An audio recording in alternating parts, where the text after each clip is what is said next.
Yeah, good morning. Let's resume back our discussion.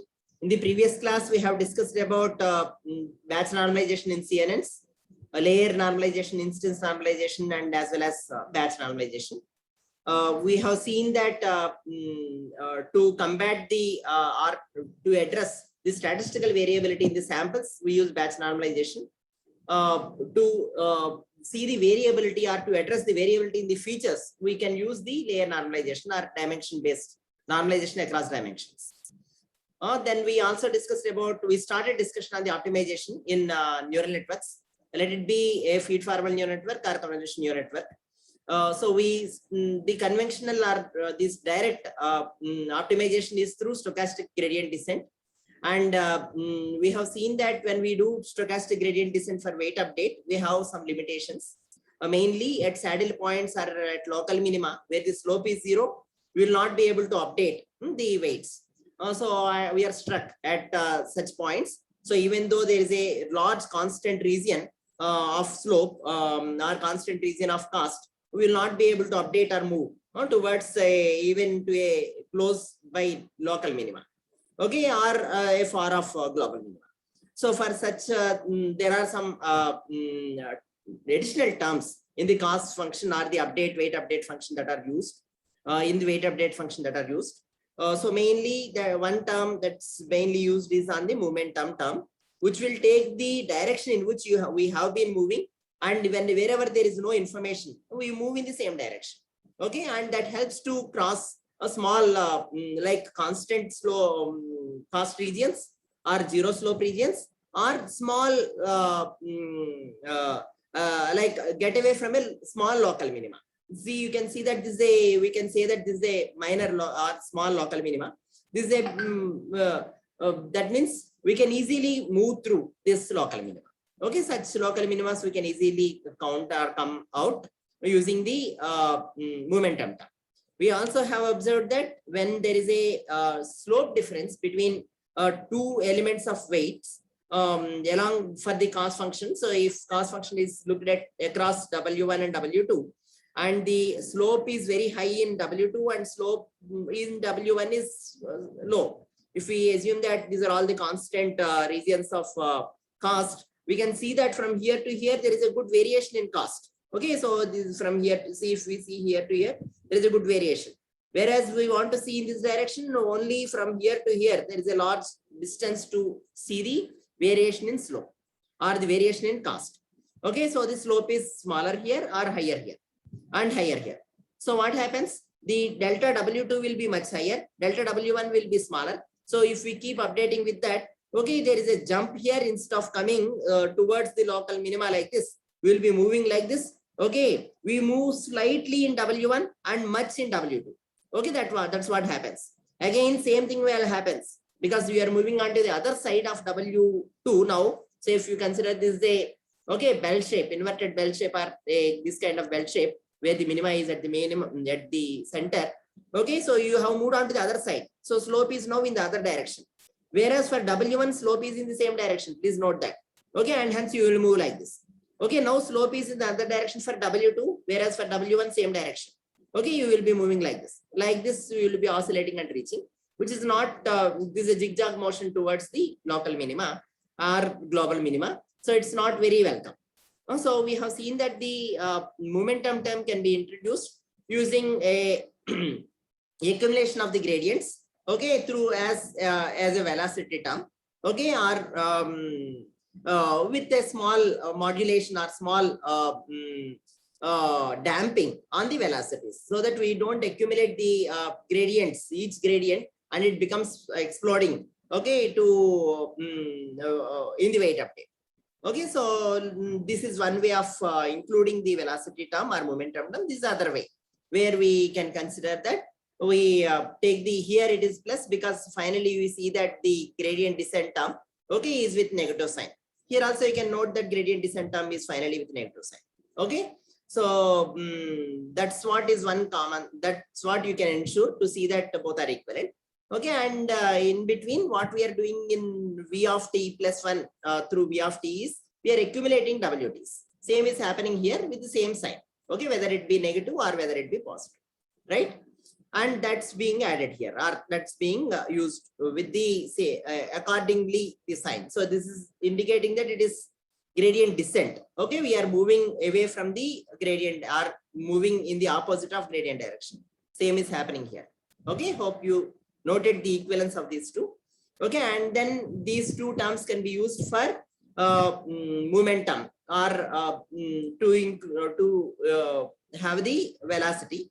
This will enable us to move across the local minima, which are not very big in sense valleys of the local minima in the cost function. But however, what happens is the other issue of having the imbalance or having the high gradient in one direction and low gradient in other direction is not addressed here, because the velocities, if you see, we are keep accumulating W1 and W2, and it will still increase. So it will even oscillate even more.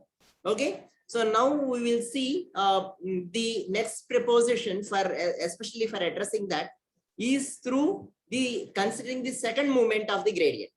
Okay. So what we can do is say this is referred to as ADA-grad. So what this ADA-grad optimization suggests is to have an acceleration term instead of the velocity term. And how do we get the acceleration term? Acceleration term is referred to the second movement of the gradient, right? So acceleration term minus, you can have actually say delta W2. But the thing is here it's an acceleration term. So what we do is if it is a vector, it is a dot star. Okay, so this is the second moment of gradient. Okay, so based on this, we accumulate the second grade, say square of the weight gradients. So square of dou A by dou W.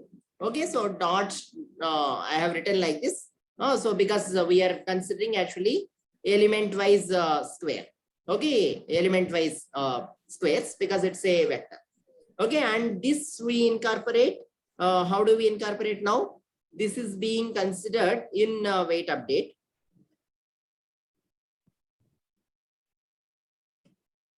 So how do we consider? What do you think? How do we consider this? Any idea? Eta times. Okay, you can even consider plus here. Okay, eta times what? So we want to have the gradient descent as it is only. Okay, because this is a square term. This doesn't directly help to put in the numerator as gradient descent. Okay, but what this can be used, this term can be used as actually a dividing factor. Okay, so that what happens, wherever the, say if we consider delta W1 and delta W2. Okay, so if delta W2 is, this is delta W, and then delta W2 is much higher than delta W1. What is the effect of dividing? So we are taking a accumulation of the gradient squares, okay, in A of t plus 1. Okay, this is referred to as, so you can consider second moment or acceleration term.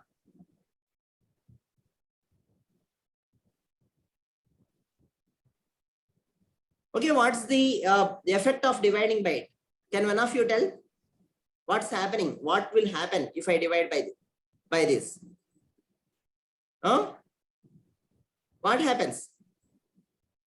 Any guess? Yeah, quick answer is welcome.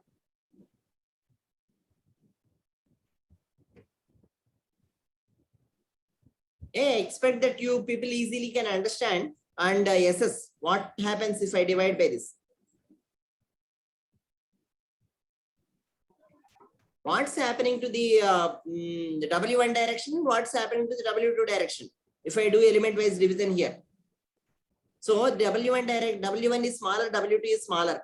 So I'm dividing the W1 which is smaller by what number? Yeah, Prabhat. What do you think effect of this? Shorter. Huh? The update will become shorter. What's that? Can you repeat? It will become shorter, sir. Yeah, it will become shorter. Okay, so so what's the effect of it essentially? So W1 is small, and W1 accumulated value of W1 will also be smaller, right? W2 delta W2 is higher, and accumulated value of our acceleration term of delta W2 second term will be what?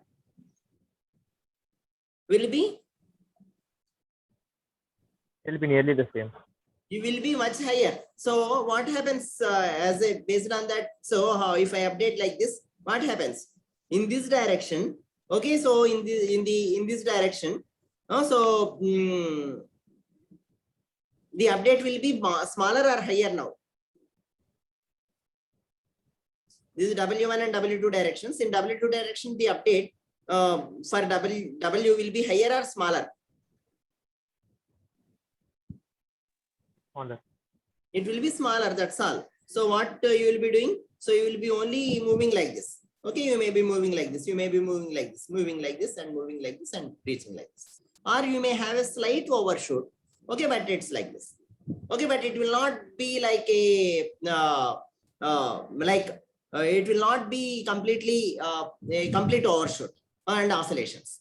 Okay, so because of that, what happens if you keep increasing? So after a while, W2 will be say delta W2 term, say acceleration term for the second component of acceleration term. If it is higher and higher, what happens when I divide by that? It's essentially second update will be 0, is it not? So it won't update. Similarly, the delta W1 term, whichever is very high values that are accumulating. Okay, then what happens? That will become, in fact, the effect of that is A of t plus 1, okay, it tends to 0 if we keep accumulating the large values.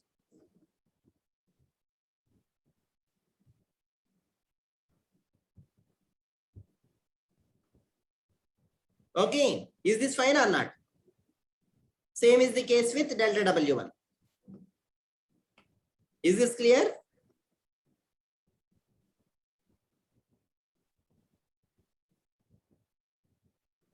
Okay, so what happens? The weight update doesn't happen after a while. Okay, again, this has a good effect of mitigating the gradients. Okay, wherever the slope is very high and stopping the oscillations are not giving rise to oscillations in weight update. However, because of the high values of accumulated gradients in that direction, okay, we may also have a 0 gradient update. Okay, so it may have the other adverse effect. So to improve this or to counter this, there is an X proportion that's referred to as RMS prop. But what is its effect at the zero slope regions or saddle points?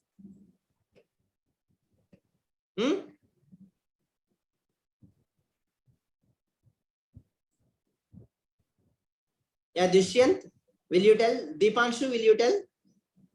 What is its effect at the saddle points?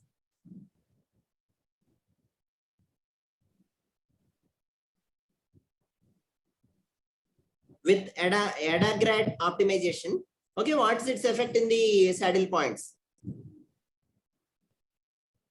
Amazir Girish?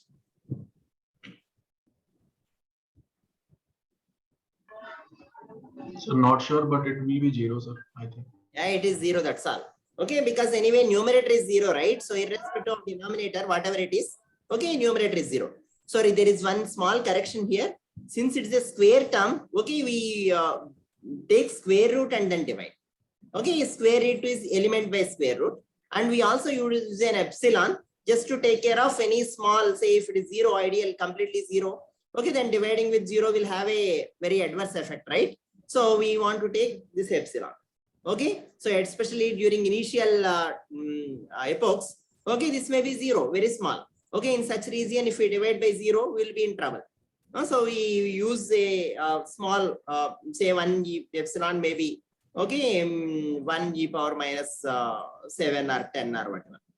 Okay, some term we use. Okay, and the square root we take because we essentially want to do normalization with respect to the for W.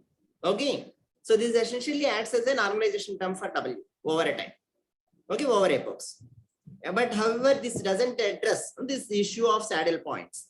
Okay, so this is its limitation. In fact, each of these are very good publications, are good research works, okay, during that time, because they have their own advantages.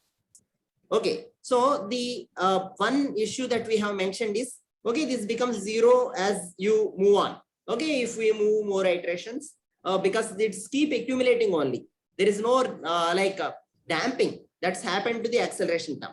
So RMS prop, what it does is it introduces a damping term in the acceleration. So it's like beta into say A of t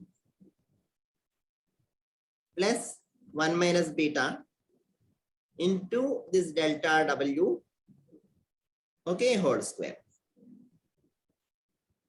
or delta W dot star delta W.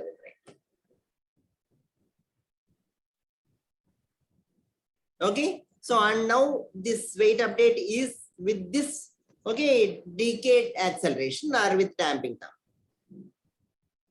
minus eta times delta Wt by root of same. So what is this dot by? Can one of you quickly comment on what is this dot by? Element wise division. Element wise. Yeah, it's element wise division, right? Okay. Hope this is clear. So, but still, do you think this will this address the issue of saddle points? Okay, this will not have actually A of t plus 1. Okay, doesn't go to 0.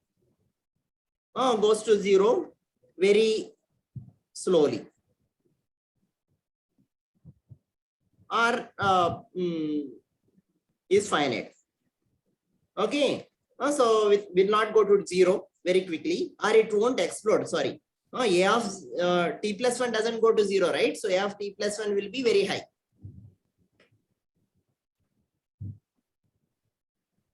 Is it not? It's very high. So the division by A of t plus 1 will go to 0. Yes or no? Yes. Yeah.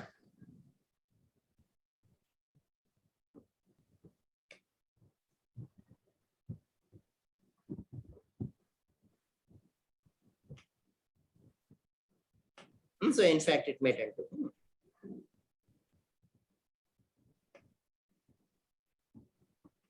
increases.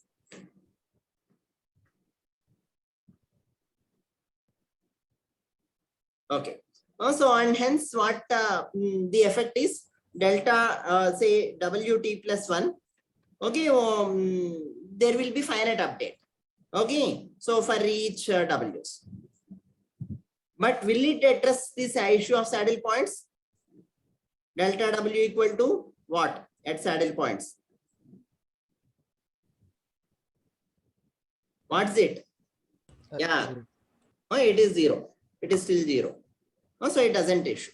But it doesn't address that issue. So then what's the next proposition? What do you think is a better proposition? Any idea on how the optimization should be?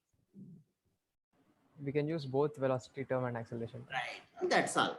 So velocity term can take care well at the saddle points. Okay, and the acceleration term, normalization through acceleration term will help us to traverse smoothly towards the minima. So we should use both of them.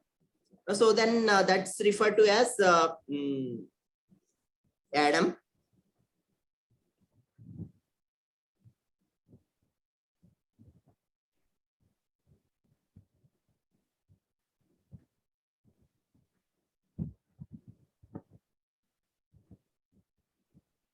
So this ADAM essentially has the both terms. Okay, so what it has is velocity term. See, even velocity term also can come with a damping because rho we had there, right? So yeah, of course, we can use still rho here just for our continuity. But we can also use any other symbol. Beta 1, beta 2 is what people use usually. So we can also use beta 1, beta 2 just to be consistent with others.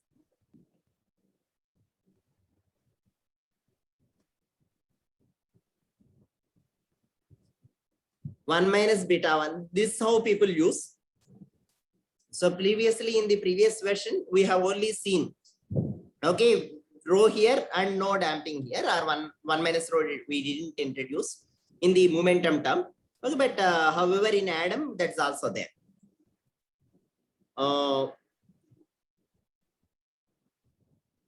And in acceleration term,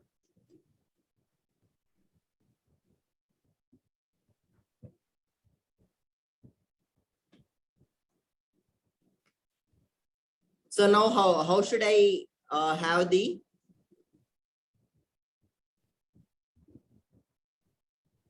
Wt plus 1 is equal to?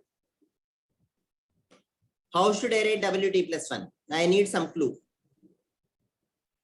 from one of you.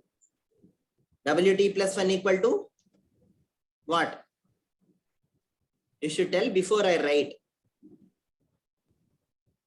What should I write here? Plus sign or minus sign? Minus. Minus, okay. And then eta I can put. In fact, here 1 minus beta, etc. I have put, right? So no need of putting eta here. V of t plus 1. Okay. Velocity term. Then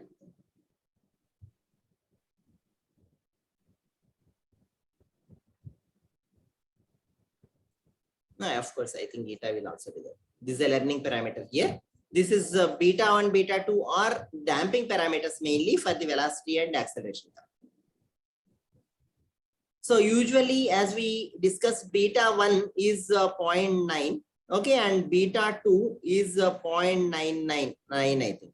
So we will double check this from the slides, but these are the usual values people use.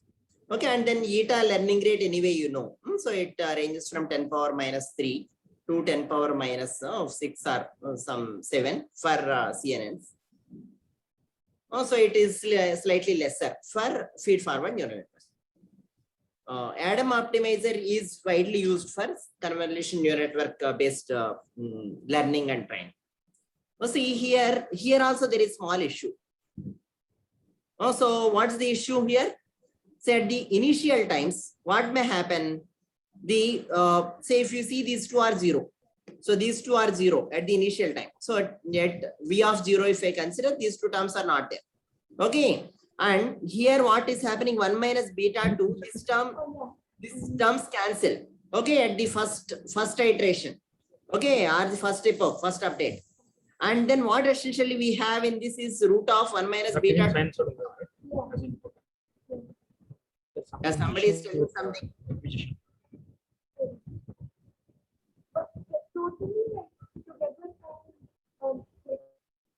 Okay. Right. So what essentially happens at the beginning is 1 minus beta 1. Okay. So if we 1 minus beta 1 by root of 1 minus beta 2, which is very, very small value. Okay. So, and then it's, so it's a bias that it introduces into the weight update, right? So, which is not very desirable. So, the modified version of this is without bias. Okay, so Adam optimization without bias. Okay, which is actually the final version of Adam that is used. Is that takes care of these two. So we have actually V and A same, but the weight update term Wt plus 1 is equal to Wt minus eta times. What we do is we want to 1 minus beta 2 will come here, right? So 1 minus beta 2 by 1 minus beta 1.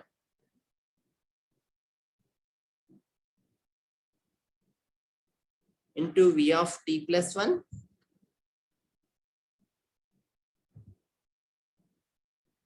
by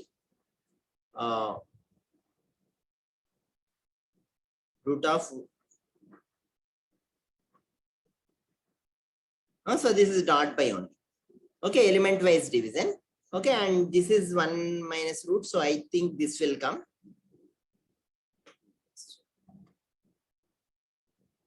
Oh, fine. So what we do is we also use power t, where t is actually with the epochs. As we increase the number of epochs, beta is smaller number, right? So we increase the number of epochs we don't want to have this term again. Okay, so if this term will be 1, if we increase the number of epochs. So this will be V of t plus 1.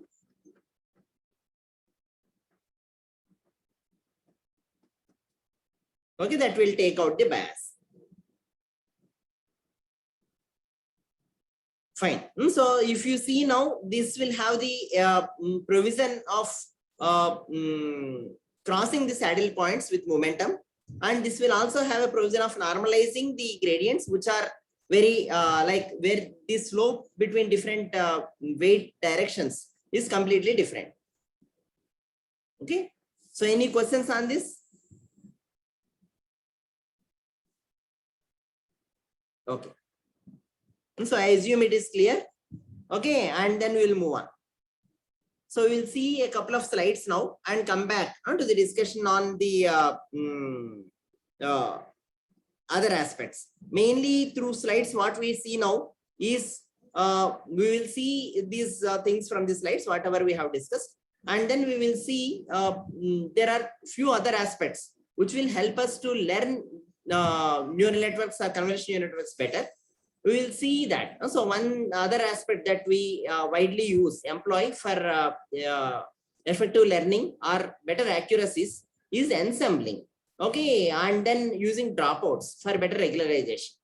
So these things we will see along with this, and then we'll come back to our discussion. So here are the slides from Professor Phoebe Lee team. So as you can see, the stochastic gradient descent plus momentum is has the velocity term, and you can see both variants of it as here, as you can see here. So this is also referred to as poor conditioning of the weight gradient weight matrix. What do you mean by poor conditioning? You people know what is referred to as condition number of a matrix? Yes or no? What's condition number of a matrix? Say if I give you a 2x2 matrix, okay, and ask you to see what's the condition number of the matrix. Okay, what will you what do we mean by that? What's the condition of this matrix versus, okay, which is poor conditioned otherwise? So condition number of this matrix is very high and this is very low. So high condition number, essentially it's 1 by determinant. So that indicates how unstable the matrix is when we do inversion and so on. Or what is the difference between essentially the variance in one direction versus other direction. Okay, so that is essentially the lambda, I think it's lambda 2 by lambda 1 is the condition number. The ratio of the largest eigenvalue to the smallest eigenvalue, that is the condition number. So lambda max by lambda min. So more specifically the expression for condition number is. So condition number indicates how comfortable to invert the matrix. Okay, so definition of condition number is in a matrix is equal to lambda max by lambda min. So if say in this case it is infinite, okay, and in this case it is fine, it's finite. Okay, so finite and small condition number indicates it's easy to invert the matrix. And here condition number of what, which is poor conditioned. What's poor conditioned here? Can some of you quickly tell? What is the one that is poor conditioned here? Which matrix? The left side matrix. That's fine. Which matrix? There should be some matrix, right? Which is poor conditioned.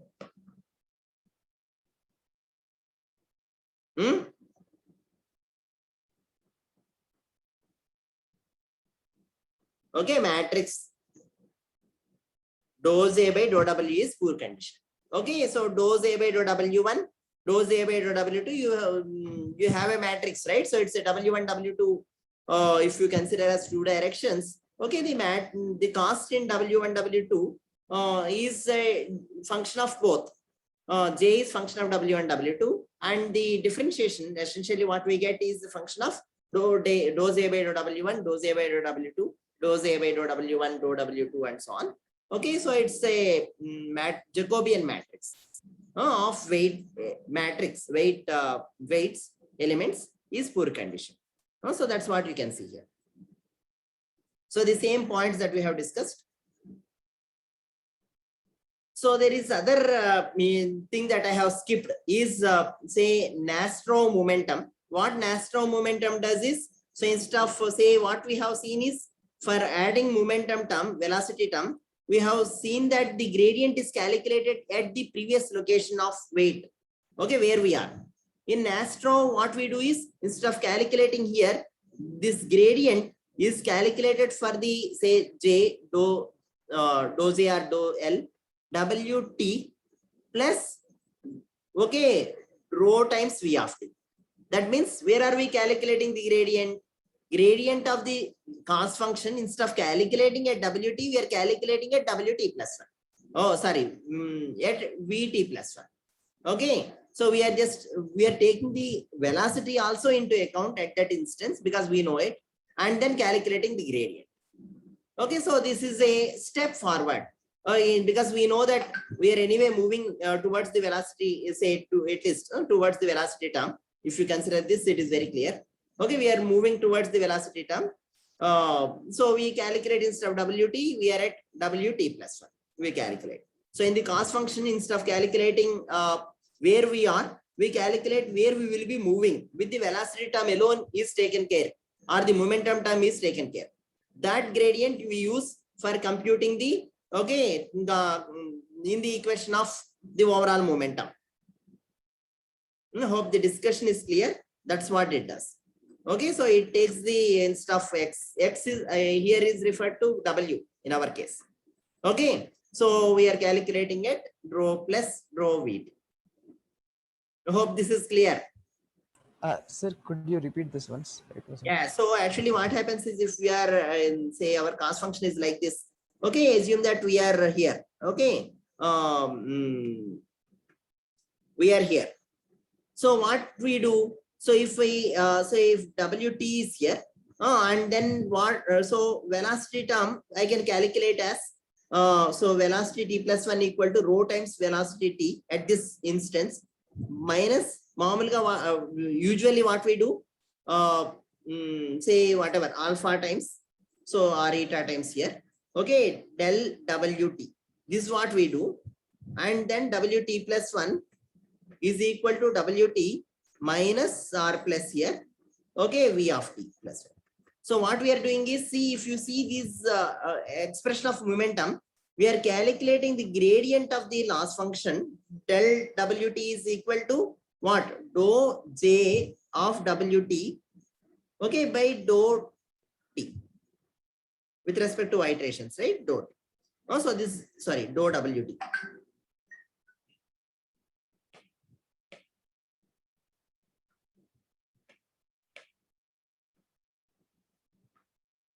Okay, so we are calculating the gradient delta WT using this expression in general. So we are essentially what we are doing at this location, we are seeing the gradient of the cos function and using it in the momentum term and subsequently in the weight update. But Nastro momentum, what it does is, okay, instead of calculating here, okay, it will calculate with respect to the, say, we know that the momentum at this location, we have been moving in this direction. Assume that we are moving in this direction. Okay, so we know that we will be moving with the momentum term rho Vt alone up to here. So it will calculate the cost dou J by dou W, okay, at this location instead of this location. Okay, and that is being used in the weight update. This is by Nastro momentum, dou J by dou W by Nastro momentum. Okay, and this whatever we had before, this is dou J by dou W calculated in usual momentum. Hope you understand now. Is this clear? Yes, sir. Yes. So the gradient term, instead of calculating at where we are, we use the momentum and then calculate the gradient and use it further. It's like this. See, for example, if we are updating the weights, see, if we update one weight element, okay, we can use that updated weight element to calculate the update in the next weight element. That's one way. Other way is what? You find out delta W's for each of them and then update only once. In that case, what we are using? We are not essentially using the immediate weight updates. Okay, in the next way, like even though there are several weight elements, I need not update all of them once, right? So if I update one, cost is already changed. I can use that to change the like with respect to that, I can calculate the gradient and update the next weight element. We will not do that usually, but Nastro momentum essentially suggests some kind of it, especially using the momentum term at that instant to find out the weight gradient of the cost function with respect to weights and use it. Yes. Yeah. So I think these are just some manipulations. I will leave that. So you can see that they show explicitly that we are taking care of previous momentum while moving with respect to the Nastro gradients. So in fact, the Professor Fifi Lee team, they in their like online web course web page, they have a nice they have nice demos for each of these. How does they converge and so on. You can see that stochastic gradient descent with say oscillations, it converges or stops at the saddle points. This will converge better. Okay, Nastro momentum converges with some jumps. Okay, so you can see that. So Adagrad also converges with some smooth hike. So like that. So this is the Adagrad where we have seen that we take the square root of the acceleration term and then use it. Sorry, this is the Adagrad term without damping factor, and with the damping factor we can see that it is RMS prop. Okay, so and that's what essentially is used in ADAM optimizer. So we have actually 1 minus beta and beta terms.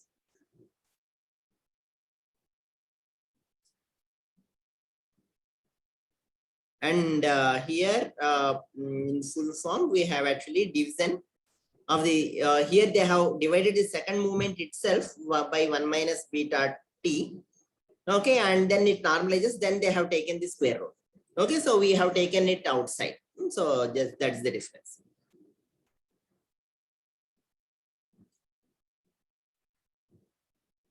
Okay, so that's all regarding the different optimizers. So this we have discussed with different learning rates, how the optimization, like how the loss curves will be. One other procedure that is usually used is decaying the learning rate. So what they do is initially they will set some initial learning rate. So initially learning rate has to be slightly higher so that we move in the cost space. Okay, a little more bit bigger steps. Okay, but when we start converging towards the minima, we should have a smaller learning rate. Also, for that reason, what usual procedure is, if we have a like a cost function or something like this. So what initially is so they will start with whenever we are starting, we start with a larger learning rate. So we will be moving. Okay, so from here to here we may move, or from here to here we may move. Okay, so and then we again have the provision to move further. So till some iterations, epochs, we maintain that learning rate eta 1, which is higher than eta 2, which will be used subsequently. So then what we do, we further reduce the or decay the learning rate.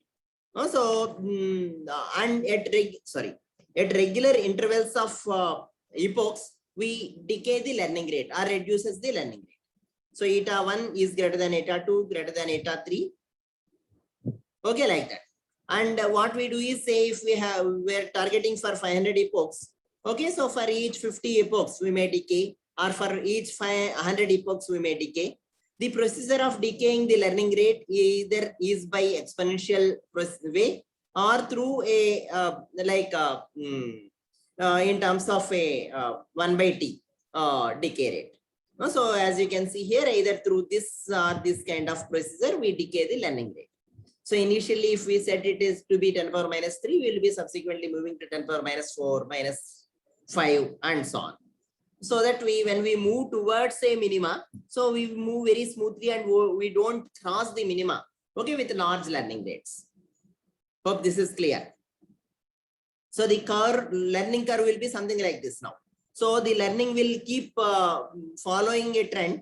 So now we have decreased the learning rate. So suddenly, because we since the learning rate is decreased, instead of coming, so that will also have a help in terms of jittering or going in a different learning procedure. So you can see that again it saturates after a while, and then you can see this.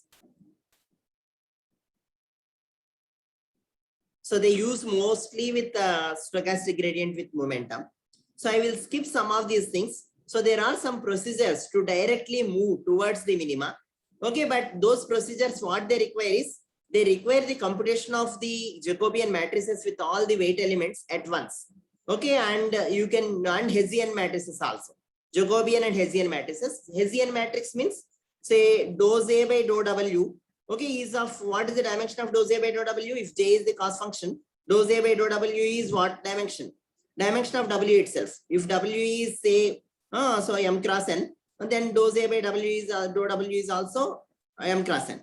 And dou square J by dou W square. Okay, in some sense, it is not exactly dou square J by dou W square, but it is this is the second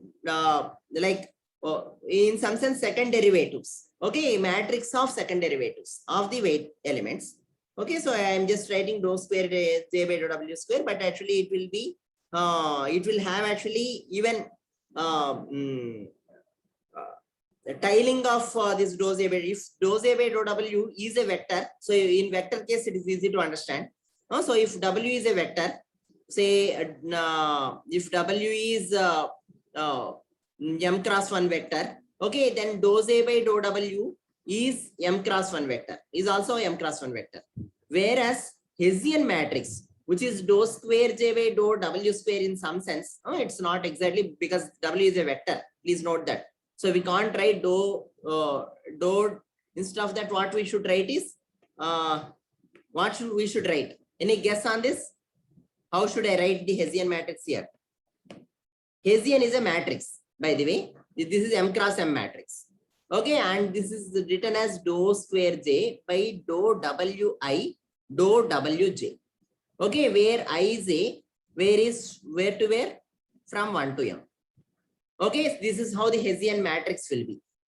Okay, so if you want to apply, say you directly want to have an optimal learning rate.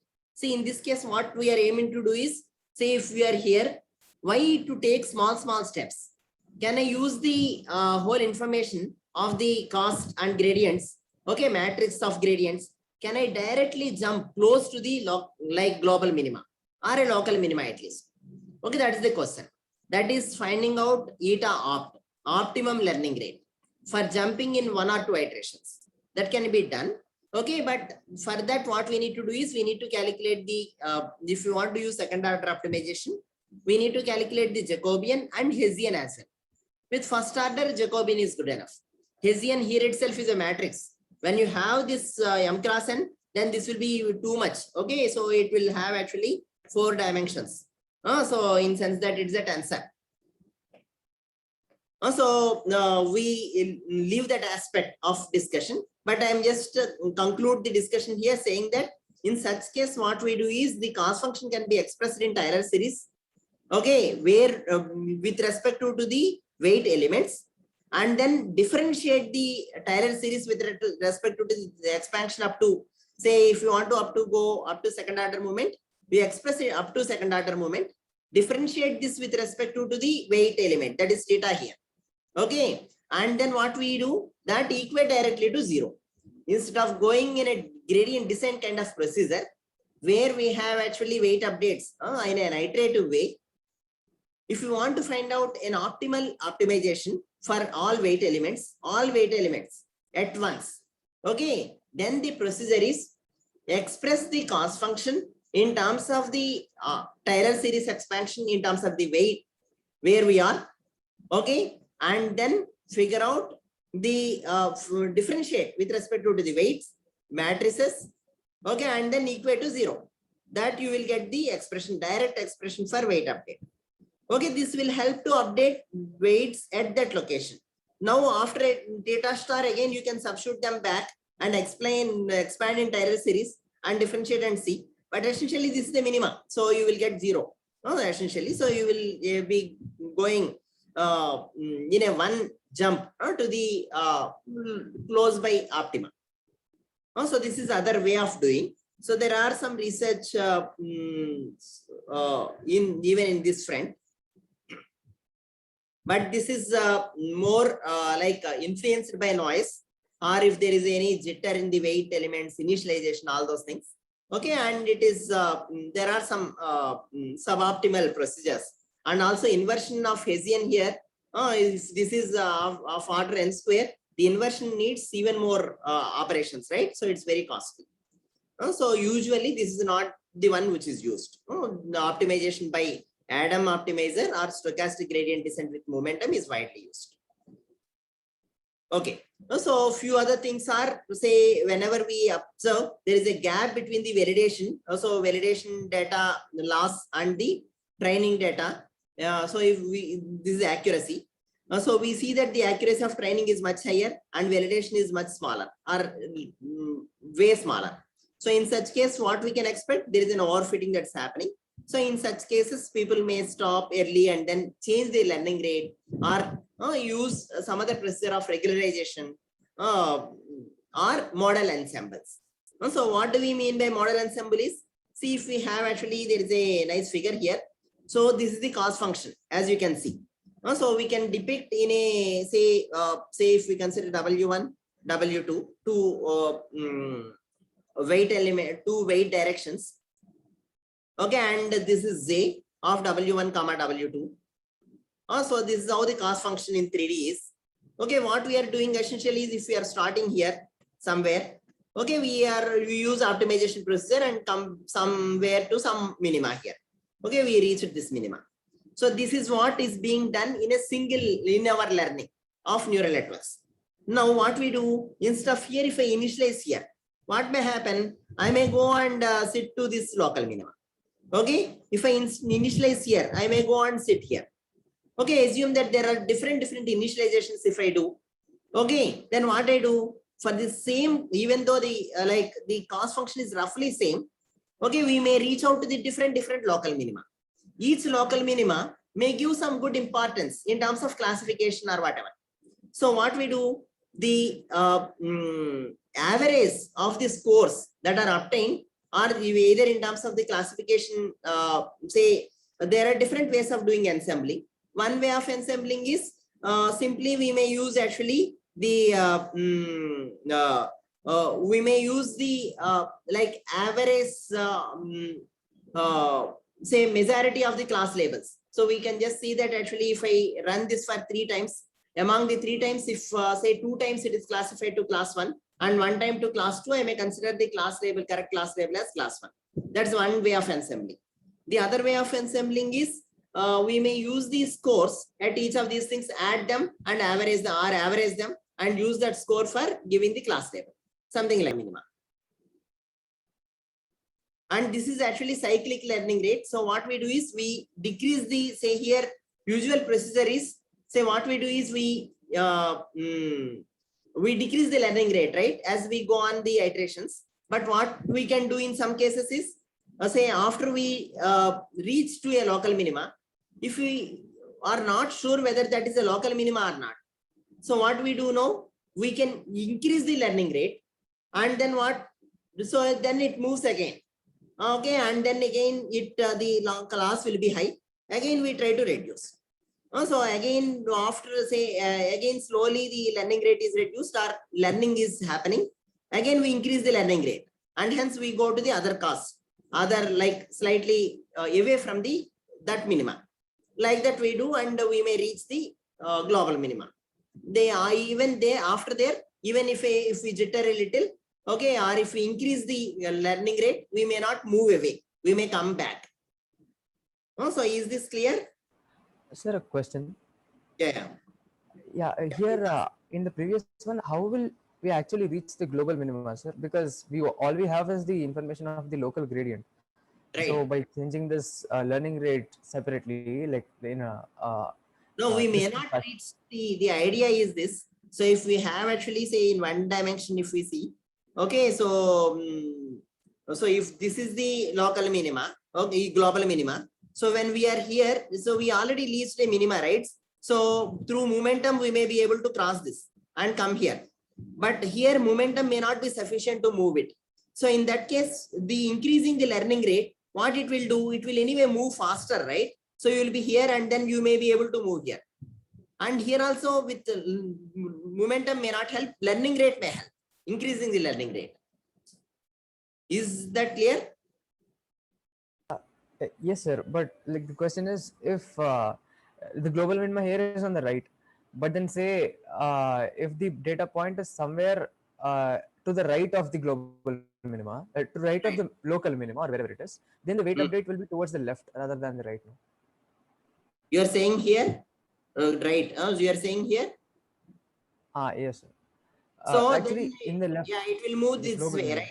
right? It will move this way. Yeah, then if we increase the learning rate, it will fall back to the local minima or something. Yeah, it will come here. See, that's what I'm saying. This is not a solution. No solution to directly reach to the global minima. Only thing is small local minima, say we in some of the traps of the local minima are avoided. That's all. So here, for example, we may settle down here, even with increased learning rate. See, whatever I increase learning rate, I may move here and again come back. I may move here again, come back. Okay. So in that case, this only I will settle here only instead of here. Okay, sir. So this is just a another trick than to trap in a simpler local minima. So you are here, it is clearly that we even momentum may not help. So assume that. So in such case, increasing the learning rate and momentum together may help. Okay, sir. Yeah. So that's the problem with your. Excuse me, sir. Like it's already 11 now. Yeah. Thanks then. So we'll continue our discussion in this class. Bye. Yes.